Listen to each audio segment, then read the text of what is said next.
പക്ഷേ ഇപ്പോൾ ഇന്ത്യയിലത്തെ ഒരു പ്രോബ്ലം എന്താണെന്ന് പറഞ്ഞാൽ നമ്മളിങ്ങനെ വിശ്വസിച്ച് വരുമ്പം ദാണ്ട് ഇതുപോലുള്ള ചാർജിങ് സ്റ്റേഷനുകൾ കാണും. നമ്മൾ അത് വെച്ച് പ്ലാൻ ചെയ്യുമ്പോഴത്തെ പ്രോബ്ലം എന്താണെന്ന് പറഞ്ഞാൽ നമ്മൾ ഈ യൂഷ്വലി റേഞ്ച് ടെസ്റ്റ് ഒക്കെ ചെയ്യുമ്പോൾ പലരും പറയത്തില്ല റേഞ്ച് കിട്ടത്തില്ല, അല്ലെങ്കിൽ നമ്മൾ AC ഒക്കെ ഓഫ് ചെയ്ത് ആ ഒരു സ്റ്റൈലാണ് ഓടിച്ചെന്നുള്ള പറയത്തില്ലേ. അതിനുള്ളൊരു ആൻസർ എന്താണെന്ന് പറഞ്ഞാൽ 100% ചാർജ് ചെയ്ത് കഴിയുമ്പോഴത്തേക്കും റീജൻ വർക്ക് ചെയ്യത്തില്ല. അപ്പോൾ ഇതിൻ്റെ അകത്തൊരു ചെറിയൊരു ബുദ്ധിമുട്ട് എന്താണെന്ന് പറഞ്ഞാൽ നമ്മൾ ആപ്പിൾ കാർപ്ലേ ഒക്കെ ഓണാക്കി വെക്കുന്ന സമയത്ത് ഓടി ഓടി വരുമ്പോ ഒരു ആന.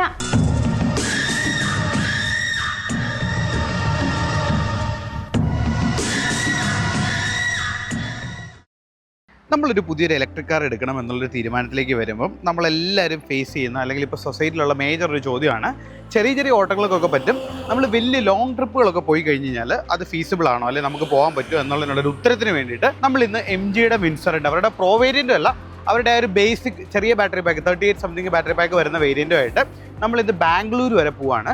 കൊച്ചിയിൽ നിന്നാണ് നമ്മുടെ ജേർണി സ്റ്റാർട്ട് ചെയ്ത് ഇപ്പോൾ നമ്മൾ കോയമ്പത്തൂർ എത്തി. ഏതാണ്ട് ഒരു 95 കിലോമീറ്റർ 95% നമ്മൾ സ്റ്റാർട്ട് ചെയ്ത് അത്യാവശ്യം സ്പീഡിൽ വന്നുകൊണ്ട് ഇപ്പോൾ ഏതാണ്ട് 65% ബാറ്ററി റിമൈനിങ് ഉണ്ട്.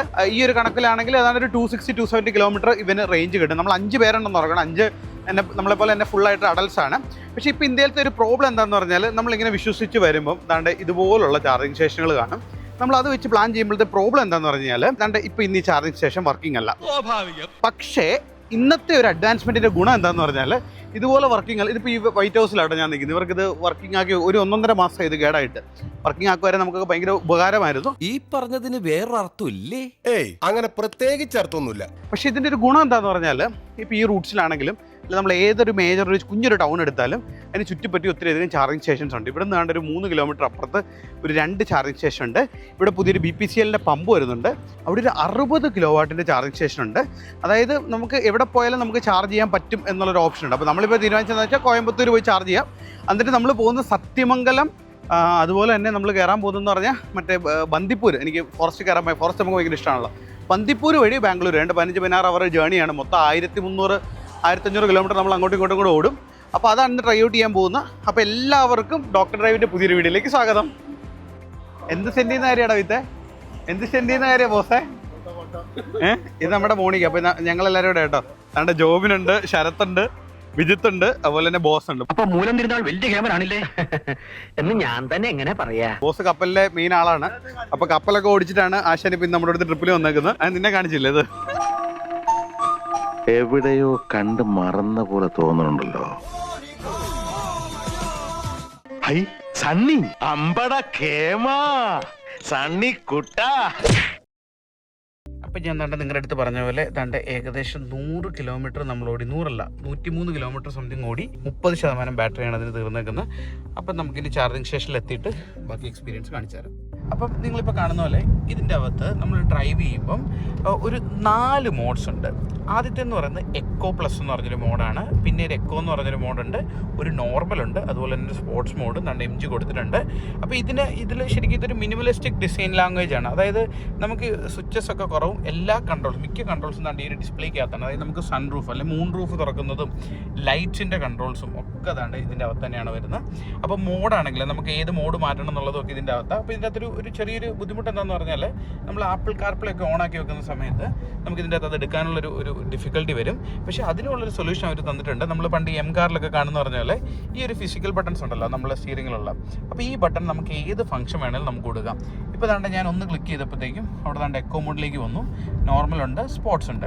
ഇപ്പോൾ എക്കോ പ്ലസ് എന്ന് പറഞ്ഞു കഴിഞ്ഞാൽ അത് ലിറ്ററലി നമുക്കിതുണ്ട്. ഞാനിപ്പോൾ ഫുൾ പെഡലാണ് നിങ്ങൾ കാണുന്ന പോലെ. ഞാൻ ഫുൾ പെഡൽസാണ് കൊടുത്തിരിക്കുന്നത്. പെഡലാണ് കൊടുത്തിരിക്കുന്നത്. അപ്പോൾ പോലും ഒരു 80 ആ ഒരു 84-81 ആ ഒരു റേഞ്ചിൽ അത് ലിറ്ററലി കൺട്രോൾഡ് ആവുന്നുണ്ട്. ഇനിയിപ്പോൾ നമ്മൾ എക്കോയിൽ ഇട്ട് കഴിഞ്ഞാൽ ഇവന് അത്യാവശ്യം പവർ ഉണ്ട്. എക്കോ എന്ന് പറഞ്ഞു കഴിഞ്ഞാൽ നമ്മൾ കാല് കൊടുക്കുന്നതനുസരിച്ച് കയറിക്കൊള്ള ലിമിറ്റ് ഇല്ല.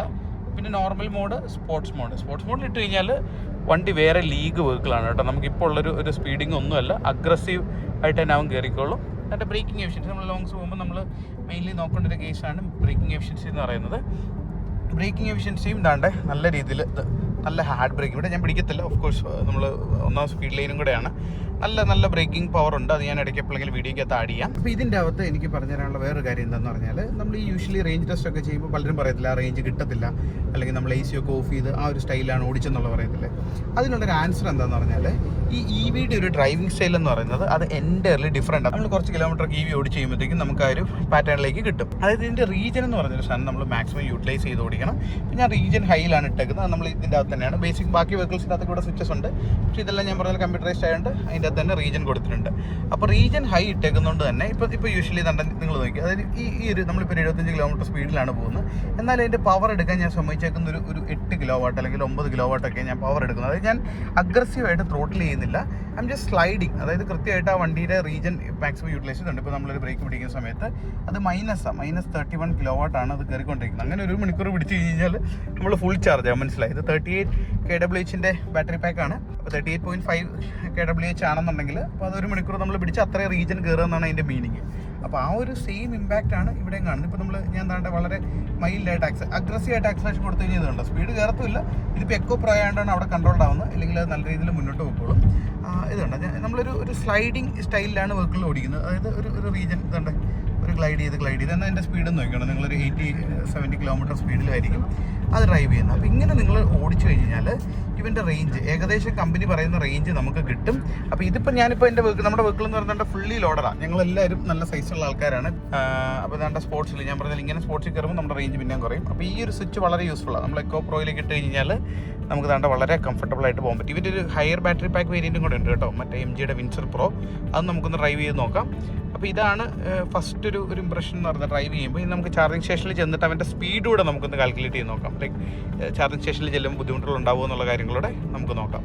അപ്പോൾ നമ്മൾ താണ്ടെ കറങ്ങി തിരിഞ്ഞ്, അതായത് അങ്ങോട്ടാണ് നമ്മൾ പോയത്, പക്ഷേ നമ്മൾ തിരിച്ച് ഈ റൂട്ടിലോട്ട് കയറി. എന്തിനാന്ന് പറഞ്ഞാൽ, നിങ്ങൾ കോയമ്പത്തൂരിലേക്ക് അല്ലെങ്കിൽ ഈ ഒരു റൂട്ടിൽ ഫ്രീക്വൻ്റ് ആയിട്ട് ട്രാവൽ ചെയ്യുന്ന ഒരാളാണെങ്കിൽ നിങ്ങൾ മസ്റ്റായിട്ടും വിസിറ്റ് ചെയ്യേണ്ട ഒരു സ്ഥലമുണ്ട്. ഇത് പ്രൊമോഷൻ ഒന്നുമല്ല കേട്ടോ, ട്രാവൽ ലോഞ്ചുകാർക്ക് പൈസ തരണമെന്നുണ്ടെങ്കിൽ തന്നോ, പക്ഷേ ഇത് പ്രൊമോഷൻ ഒന്നുമല്ല. ഈ ഒരു ട്രാവൽ ലോഞ്ച് എന്ന് പറഞ്ഞൊരു കോൺസെപ്റ്റാണ്. അടിപൊളി എന്ന് പറഞ്ഞാൽ ഒരു 520D കിടക്കുന്ന നോക്കി, 520 ആണെന്ന് തോന്നുന്നു, അല്ലെങ്കിൽ 530 ആയിരിക്കും. നല്ല രസമല്ലേ. ഇപ്പോൾ ഇവിടെ എന്ന് പറഞ്ഞു കഴിഞ്ഞാൽ നമുക്ക് ഇതുപോലെ ചാർജിങ് സ്റ്റേഷൻ ഉണ്ട്. പിന്നെ ഇവിടെ നമുക്ക് നല്ല ഫ്രഷ് ബാത്റൂം, നല്ല ക്ലീൻഡ് ആയിട്ടുള്ള എല്ലാം ഭയങ്കര വളരെ യൂസ്ഫുള്ളാണ്. അപ്പോൾ നമുക്കിവിടെ കുത്തിയിട്ട് ഒന്ന് ജസ്റ്റ് ചാർജ് ചെയ്ത് 30 കിലോ വാട്ടിൻ്റെ ആണെന്ന് തോന്നുന്നു. നമുക്ക് നോക്കാം. ഇപ്പോൾ ഞാൻ പറഞ്ഞ ട്രാവൽ ലോഞ്ചിൽ നമ്മൾ നിർത്തിയിട്ടുണ്ട്. ഇവിടെ ആക്ച്വലി 2 ചാർജറുണ്ട്. ഇതെന്ന് പറഞ്ഞാൽ ഒരു 30 കിലോ വാട്ടിൻ്റെ ചാർജിങ് സ്റ്റേഷനാണ്. നമ്മുടെ ഈ വരുന്നത് 60 കിലോ വാട്ടിൻ്റെയാണ്. അപ്പോൾ ഇത് 60 കിലോ വാട്ട് എന്ന് പറഞ്ഞു കഴിഞ്ഞാൽ ഇത് രണ്ടിലും നമ്മൾ ഡിവൈഡ് ചെയ്യുകയാണ് ചെയ്യുന്നത്. യൂഷ്വൽ കേസ് പറഞ്ഞു കഴിഞ്ഞാൽ ഈ വണ്ടി നമ്മുടെ ടിയാഗോ എന്ന് പറഞ്ഞു കഴിഞ്ഞാൽ ഏകദേശം ഒരു 24-30 കിലോ വാട്ട് എങ്ങാണ്ട് ഉള്ളൂ അതിൻ്റെ ഫാസ്റ്റ് ചാർജിങ് കപ്പാസിറ്റി. എനിക്ക് തോന്നുന്നു 17-20 എങ്ങാണ്ട് ഇതിനെടുക്കത്തുള്ളൂ. അപ്പോൾ ഇതിൻ്റെ മിച്ചം ഫുള്ള് ഇതിലേക്ക് കയറും. അപ്പോൾ ഇവന് ഒരു 45-40 എബോവ് കിലോ വാട്ടിൽ തന്നെ ചാർജ് കയറിക്കോളും. അപ്പോൾ നമ്മൾ കണ്ട് അതിലും കുത്തുന്നതിൽ സ്പീഡായിട്ട് ഇതിൽ കയറിക്കോളും. പക്ഷേ ഇവൻ്റെ ഒരു റേറ്റ് എന്ന് പറഞ്ഞു കഴിഞ്ഞാൽ ഇച്ചിരി കൂടുതലാണ്. അതായത് 21.5 രൂപ GST വരുന്നുണ്ട്. അപ്പോൾ നമ്മൾ വീട്ടിൽ നിന്നൊക്കെ കുത്തിയിട്ട് കഴിഞ്ഞാൽ എത്ര രൂപ വ്യത്യാസം? വീട്ടിലത്തെ യൂണിറ്റ് എത്ര 8 രൂപ 6 രൂപ കണ്ട വരുന്നുള്ളൂ. അപ്പോൾ അത്രയും വ്യത്യാസം വരുന്നുണ്ട് കേട്ടോ. ശരത്തെ വീട്ടിലെ ബാക്ക് എങ്ങനെ ഉണ്ടോ? ബാക്ക് സീറ്റ് നല്ല എന്താ ഉറങ്ങുന്നിടത്ത് നോക്കിയ ബോസ് ഫ്രണ്ടിൽ കയറി.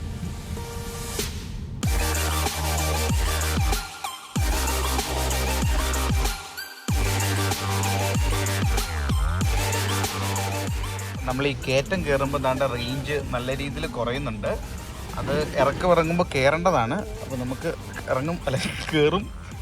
തിരിച്ചിറക്കുമ്പോൾ കയറും എന്നുള്ള പ്രതീക്ഷയിൽ നമുക്ക് പോകാം. ഇല്ലെന്നുണ്ടെങ്കിൽ ഈ വ്ളോഗ് എൻഡ് ചെയ്യുന്ന ഏതെങ്കിലും മറ്റേ ട്രക്കിൻ്റെ പുറകിൽ കെട്ടി വലിച്ചോ. ശരത്ത് മറ്റേ ജിമ്മിൽ പോയി ഒരു കൈ വണ്ടിയിലും ഒരു കൈ ലോറിയിലും പിടിച്ചോ കെട്ടി വലിക്കാന്നൊക്കെ പറഞ്ഞു. നോക്കാം.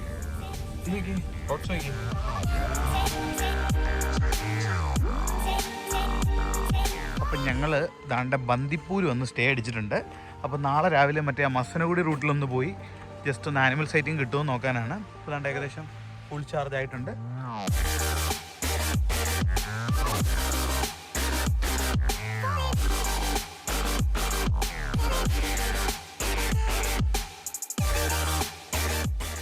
ഞങ്ങൾ മോർണിംഗിൽ ദാണ്ട മസനഗുഡി വരെ എത്തിയിട്ടുണ്ട്. ഊട്ടി വരെ പോകാൻ താണ്ടി ഇവൻ സമ്മതിക്കത്തില്ല. അവന് ബാംഗ്ലൂർ പബ്ബിൽ പോകണമെന്ന് പറഞ്ഞ് പ്ലീസ് ജാമ്യം എടുക്കാൻ ആൾ വരേണ്ടി വരില്ലോടെ.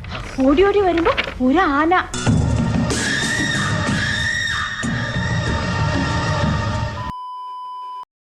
ശരത്തിൻ്റെ അത് എഞ്ചിൻ തപ്പോ? എഞ്ചിനില്ലടാ, മോട്ടറാ. അപ്പോൾ ദാണ്ട് ഇതാണ് എൻ്റെ കൺട്രോളർ വരുന്നത്. മോട്ടർ ദാണ്ട് ആ താഴെ ഇരിക്കുന്ന ഗിയർ ബോക്സ് വലിക്കുന്ന സാധനങ്ങളുണ്ടോ, അതാണ് എൻ്റെ മോട്ടർ എന്ന് പറയുന്നത്. വിജിത്തൊക്കെ പണ്ട് മാരുതി 800 കൺവേർട്ട് ചെയ്തിട്ടുള്ളൂടാ. ഞങ്ങൾ ജസ്റ്റ് കണ്ടേ പൈപ്പ് വാഷറിൻ്റെ അകത്ത് ഒന്ന് വെള്ളം ഒഴിച്ചിട്ട് പോവാണ്. അവന്മാർ കാട്ടിലോട്ട് പോകുന്നുണ്ട്. എന്തിനാണെന്നറിയില്ല, രണ്ടുപേരും ഭയങ്കര സ്നേഹിതർ. ഓസേ കാട്ടിൽ റെഡി. അങ്ങനെ ചിന്തിക്കാൻ പോലും പാടില്ല. നമ്മൾ മൈസൂർ ടച്ച് ചെയ്യാതെ അവിടെ നിന്ന് ഒരു റിംഗ് റോഡ് എടുത്ത് നമ്മൾ എക്സ്പ്രസ് വേയിൽ കയറിയിട്ടുണ്ട്, നമ്മുടെ ബാംഗ്ലൂർ മൈസൂർ എക്സ്പ്രസ് വേ. അപ്പോൾ എക്സ്പ്രസ് വേ കയറുമ്പോൾ നമ്മൾ അങ്ങ് കാല് കൊടുക്കുമല്ലോ, കാല് കൊടുക്കുമ്പോൾ നമ്മുടെ ബാറ്ററി കുറച്ചുകൂടെ കൺസ്യൂം ആവുന്നുണ്ട്. അതുകൊണ്ട് തന്നെ ഞങ്ങൾ ദാണ്ട ബാംഗ്ലൂർ എത്തുന്നതിന് മുമ്പ് ഇവിടെ ഒരു അത്യാവശ്യം ഒരു നല്ല ഹബ്ബൊക്കെ ഉള്ളൊരു പോയിന്റിൽ നിർത്തിയിട്ടുണ്ട്. ഇവിടെ വന്നപ്പോൾ ചാർജ് സോണിൻ്റെ ഒരു ചാർജിങ് സ്റ്റേഷൻ കണ്ടു. ഇതിൻ്റെ ഒരു ഗുണം എന്താണെന്ന് പറഞ്ഞാൽ 60 കിലോവാട്ട്, ദാണ്ട് ആ നിൽക്കുന്ന ശരത്ത് തപ്പിയിട്ട് 60 കിലോവാട്ടാന്ന് പറഞ്ഞു. പക്ഷേ ഇവിടെ വന്നപ്പോൾ ഇത് 120 കിലോവാട്ടാണ്. അതിപ്പോ ലാഭായല്ലോ എന്ന് പറഞ്ഞാൽ മാക്സിമം ഔട്ട്പുട്ടിൽ നമ്മുടെ MG വിൻസ്റ്ററിലേക്ക് കയറിക്കോളും. വിൻസ്റ്ററിൻ്റെ ഫാസ്റ്റ് ചാർജിങ് കപ്പാസിറ്റി എത്രയാണെന്നുള്ളത് ഞാൻ മറന്നുപോയി. എന്താണെങ്കിലും 120ക്ക് മുകളിലില്ല. അപ്പോൾ ഇത് നമുക്ക് ചാർജ് ചെയ്യാൻ പറ്റുന്ന ഏറ്റവും മാക്സിമം സ്പീഡിൽ തന്നെ വിൻസ്റ്റർ EV ചാർജ് ആയിക്കോളും. ഒരു അഡ്വാൻറ്റേജും കൂടെ ഉണ്ട്. മോസ്റ്റ് പ്രോബ്ലി 120 എന്ന് പറഞ്ഞാൽ ഇത് രണ്ടും കൂടെ, അതായത് ഈ പോയിൻ്റ് എ പോയിന്റ് ബിയും കൂടെ കൂടിയിട്ടായിരിക്കും ടോട്ടൽ 120 ഔട്ട് എന്ന് പറയുന്നത്. പക്ഷേ ഇത് നമ്മുടെ വണ്ടി മാത്രമുള്ളല്ലോ വിൻസ്റ്റർ. അതുകൊണ്ട് ഇതിൻ്റെ ഈ ഒരു മെഷീൻ്റെ മാക്സിമം കപ്പാസിറ്റിയിൽ ഇപ്പോൾ നമ്മുടെ വണ്ടിക്കകത്തോട്ട് കയറിക്കോളും.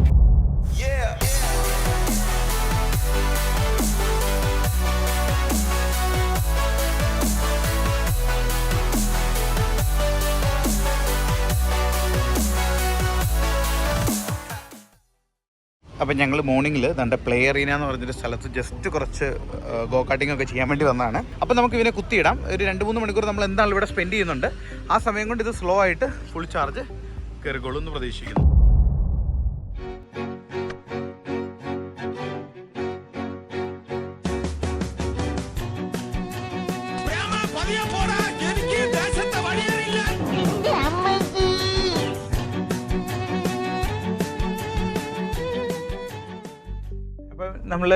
നിങ്ങൾ കണ്ട പോലെ തന്നെ അവിടെ ചെന്നു, ബാംഗ്ലൂർ ചെന്നു, ബന്ദിപ്പൂരിൽ നിന്ന് ബാംഗ്ലൂർ എത്തി.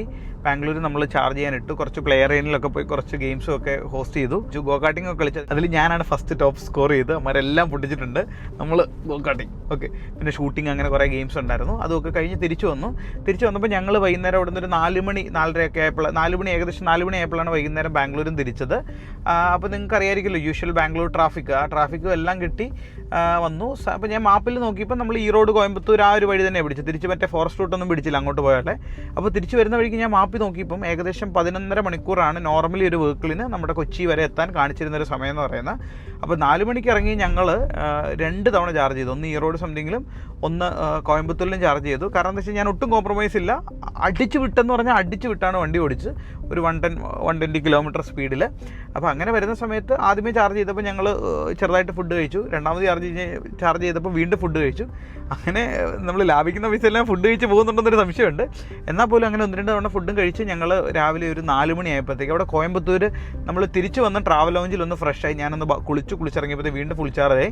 അവിടുന്ന് കൊച്ചി വരെ ആരോടും പറയണ്ട 2 മണിക്കൂറും കൊണ്ട് ഞങ്ങളെത്തി. 2 hours. നിങ്ങൾ ഡ്രൈവ് ഒന്ന് ആലോചിച്ചാൽ മതി. ഹെവൻ. ഭയങ്കര രസമായിരുന്നു. ഭയങ്കര കോൺഫിഡൻ്റ്ലി നമുക്ക് വണ്ടി ഒരു കോൺഫിഡൻസ് വരുന്നുണ്ട്. കാരണം വെച്ചാൽ നല്ല പവറും ഉണ്ടല്ലോ. നമ്മൾ സ്പോർട്സിലേക്ക് ഇട്ട് കഴിഞ്ഞാൽ ഇങ്ങനെ വണ്ടി അങ്ങ് കയറിക്കോളും. എക്കോ ആണെങ്കിൽ നോർമൽ നമുക്ക് റേഞ്ച് കിട്ടുന്ന രീതിയിൽ അപ്പോൾ രണ്ടും മിക്സ് ചെയ്തിട്ടാണ് ഡ്രൈവ് ചെയ്തത്. അപ്പോൾ അങ്ങനെ ഒരു വെളുപ്പിന് ഒരു 3:30-4 മണി ആയപ്പോഴത്തേക്കും നാട്ടിലെത്തി. അവരൊക്കെ പോയി. അപ്പോൾ ഞാൻ പിറ്റേ ദിവസമാണ് റിവ്യൂ ചെയ്യുന്നത്. കാരണം ഇന്നലെ രാത്രി റിവ്യൂ ചെയ്യാനുള്ളൊരു ആംബിയറിലായിരുന്നു. വളരെയധികം ടയേർഡായിരുന്നു. അങ്ങനെ എത്തി. അപ്പോൾ അതാണ് അപ്പോൾ അതാണ് അതിൻ്റെ ഒരു കൺക്ലൂഷൻ എന്ന് പറയുന്നത്. ഏകദേശം 3500 രൂപയുടെ ഇലക്ട്രിക് കറണ്ട് നമുക്ക് വന്നു. ഇപ്പം നമ്മൾ BMWയിലോ ബാക്കി വണ്ടിയിലൊക്കെ വരുമായിരുന്നെങ്കിൽ ഏതാണ്ട് 15,000 രൂപ 16,000 രൂപയുടെ പെട്രോൾ വരുന്ന സ്ഥാനത്ത് ഒരു 3,500 വന്നു. 3,500 വന്നതുപോലും ഇപ്പോൾ ഈ ഹൈവേയുടെ സൈഡിലിരിക്കുന്ന ഫാസ്റ്റ് ചാർജറുകളിൽ കുറച്ചുകൂടെ റേറ്റ് കൂടുതലാണ് യൂണിറ്റിന്. എനിക്കൊന്ന് 25 rupees വരെ യൂണിറ്റിന് 25 യൂണിറ്റ് പ്ലസ് GST വരെ യൂണിറ്റിന് ചാർജ് വന്ന സ്ഥലങ്ങളുണ്ട്. നമ്മുടെ ഇവിടെ കൊച്ചിയിലുള്ള മറ്റേ അനേർട്ടിൻ്റെ ഒക്കെ 13 രൂപയുള്ളൂ ഇവിടുത്തെ ഫാസ്റ്റ് ചാർജറിൽ. ഇപ്പം നമ്മൾ വീട്ടിൽ കുത്തിയിടുകയാണെങ്കിൽ ഏകദേശം യൂണിറ്റ് 6-7 രൂപയൊക്കെ വരത്തുള്ളൂ. അപ്പം അത്രയധികം വ്യത്യാസമുണ്ട്. അപ്പോൾ ഇത്രയും മറ്റേ ഫാസ്റ്റ് ചാർജർ ചെയ്തുകൊണ്ടാണ് ഈ ഒരു എമൗണ്ട് വന്നത്. ഇല്ലെന്നുണ്ടെങ്കിൽ നമുക്ക് 2,000-2,500 രൂപയ്ക്ക് പരിപാടി തീരും. 12 മണിക്കൂർ കൊണ്ട്. നോർമൽ വെഹിക്കിളിന് 11.5 കാണിച്ചു. നമ്മുടെ EV 12 മണിക്കൂർ ഉണ്ടെന്ന്. ഇതിൻ്റെ അകത്ത് നമ്മൾ ബ്രേക്കും എടുത്തു. അപ്പോൾ സാധാരണ ഒരു കാറാണെങ്കിൽ ആ ഒരു ബ്രേക്ക് എടുക്കണം. അങ്ങനെ ബ്രേക്ക് എടുത്ത് വന്നു കഴിഞ്ഞാൽ ഏകദേശം ഈ ഒരു ടൈം തന്നെയാവും. അപ്പം ഇതിൻ്റെ ഒരു കൺക്ലൂഷനായിട്ട് പറയുകയാണെന്നുണ്ടെങ്കിൽ EVs ആർ സോ ഗുഡ്. ഒരു പ്രശ്നമില്ല. ഇപ്പോൾ ഞാൻ എൻ്റെ അടുത്ത് പറയുന്നവരുടെ അടുത്തെല്ലാം 20 ലക്ഷം രൂപയ്ക്ക് താഴെയാണെങ്കിൽ EVs ആണ് റെക്കമെൻഡ് ചെയ്യുന്നത്. കാരണം അതുപോലെ സുഖമാണ് വണ്ടി ഓടിക്കാനും യൂസ് ചെയ്യാനും ഒക്കെ. അപ്പോൾ നിങ്ങൾ ധൈര്യമായിട്ട് പൊക്കോളൂ. വിൻസർ EV ആണെന്നുണ്ടെങ്കിൽ it's like A really good car. കുറച്ചുകൂടെ റേഞ്ച് വേണമെന്നുണ്ടെങ്കിൽ വിൻസറിൻ്റെ പ്രോ ഉണ്ട്. ഈ അകത്തെ സ്പേസ് അല്ലെങ്കിൽ ഒരു A to B വളരെയധികം ലക്ഷറിക്കലി ആൻഡ് കംഫർട്ടബിൾ ആയിട്ട് എത്തുക എന്നുള്ളതാണ് നിങ്ങളുടെ ഗോളെന്നുണ്ടെങ്കിൽ this is a good option. അപ്പോൾ ധൈര്യമായിട്ട് പൊയ്ക്കോളൂ. അപ്പോൾ അതൊക്കെയാണ് ഈ ഒരു വീഡിയോ എന്ന് പറയുന്നത്. അപ്പോൾ this is your literal this is your Deepak Rajan doctor drive signing off. Thank you so much and by.